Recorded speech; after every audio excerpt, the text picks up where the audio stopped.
This is Margaret Kuhlman of Soul Astrology. This new moon on the 3rd of November is in Scorpio, and the Sun and Moon are very close to Saturn, about to go over it. So this month probably has to do with taking responsibility for what's ours.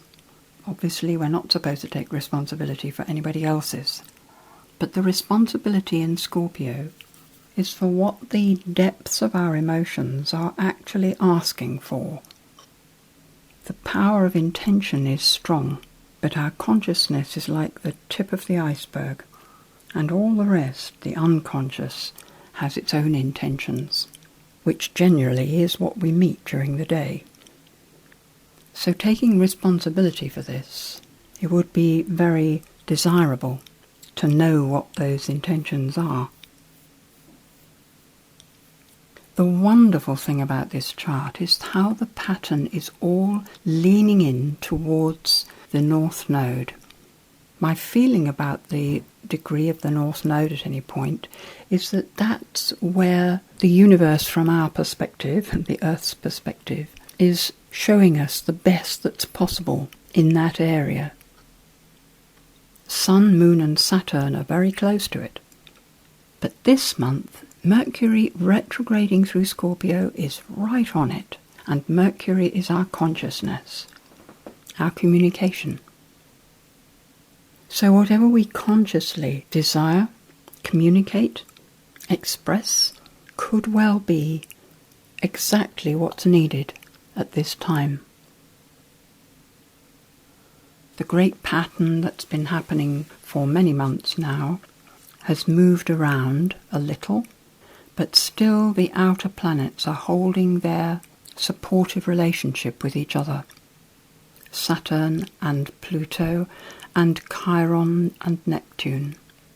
This month we have Mars also joining in, making a big cradle of aspects. Mars in Virgo, the desire force or the drive of human existence, working towards perfect harmony perhaps, perfect efficiency, which is win-win. It's where everybody gets the best, where everyone is helped one way or another. Some of us are served best by serving others, and the service that we do always works best if it is what the others need, and not just what we want to do. Mars is sextiling perfectly the Sun and Moon. So something about this month is about using our energy in that way. It's backed up by Pluto and Chiron, so the healing, the spiritual healing that this time is about, and the power of transformation, the Pluto suggesting that the changes that are made will be permanent, that each change that is made, although it may seem like a small thing, is actually a step in a process, a flight of steps that is leading us somewhere. Until we get our nose above the edge, we won't know quite where it is we're going.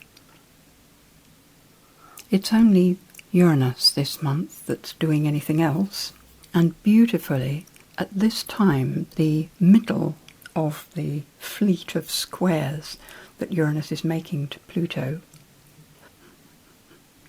From the Sun's point of view, Pluto and Uranus only square each other once, because they are never retrograde from the centre of the orbits, and now is that time. So even the solar radiation that bathes the Earth the whole time is full of that square relationship between those two energies this month. It's like the heart of the changes that are going on. Now sometimes the eye of the storm is quiet, but there's the sense of the sound of the spinning winds. The pattern being so neat and beautiful and harmonious as it is, suggests the peaceful eye of the storm, where we can gather ourselves together ready for the next piece. So a time for relaxing inside, peacefully, acknowledging that things are what they are. That unless we accept things as they are, we're not going to be able to change anything. It's getting our feet on the ground in order to make practical changes. I'm aware that everything I'm saying sounds very general, and yet I know that each person looking into their own lives will be feeling some of this, and it is what's going on in your own life that is what we're dealing with. Venus is in Sagittarius, which lifts the mood, meaning that we're all prepared in a way to experiment in our relationships with the way we speak. And Jupiter in Cancer, connecting to Saturn very slightly, but a definite connection there, smooth and supportive, from this position of nurturing, caring for the family, the immediate family, the neighbourhood family, the national family, the human family. A kind of gentle open-heartedness. At the full moon, on the 17th of November, we find that Venus has shifted well into Capricorn and is sitting beside Pluto, really taking responsibility in relationship. The square relationship, those red lines to the Uranus, suggests that taking responsibility sometimes means that we have to withdraw the energy that we've related with before, letting go of people when they need to be responsible for themselves. Being there, but only as a backstop, decidedly not interfering. Mercury will be direct by then, ready to go forwards, across the North Node the very next day, and then over Saturn on the 24th, 25th of November. In a sense, maybe getting something that we've been contemplating or working on, getting it squared away, is the phrase that comes to mind. Sorted, put where it belongs. The full moon chart has a beautiful connection between the Mars and Jupiter. Jupiter will be retrograde by then. So we have started this November on that 4 months when Jupiter is retrograde, and expansions that we were making have to go on hold for a bit. It's very early in March that it starts to go direct again, so be prepared for reworking some of what you've previously been pushing forwards. Venus in Capricorn is working very well with the Mars and will oppose the Jupiter by the end of November. So it feels as though there is a settling, that the warmth of support that's been going on with the Jupiter in Cancer up until then has its beneficial grounding effect. Lots of things that may have been up in the air should be settling by then. And the second half of the month is definitely the time when that settling can be taking place.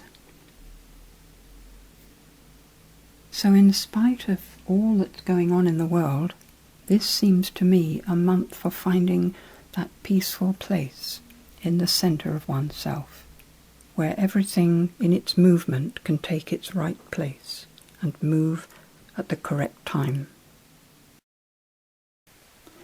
This new moon is actually an eclipse, to be seen in Africa briefly, and according to the Soros cycles expounded by Bernadette Brady, this particular cycle of eclipses is about a more inward approach, a peacefulness, which chimes in perfectly with the planetary arrangement at this time. There is always more one can say about any chart, and I hope that my few comments are helpful. There is more in my new moon letter, which I send out every month to those people on my email list. Be in touch if you would like to join that list. Take the unseen hands that would support you and let yourself be led, not blindly, but accepting that you cannot know how life will make the change. Be sensitive to direction choose to be guided and wait. Only an open mind can receive wisdom, and an open heart recognize the truth. Anxiety will not support you, nor worry help you support others. Do what is necessary, then surrender to the tide of this time and enjoy relating directly to life itself.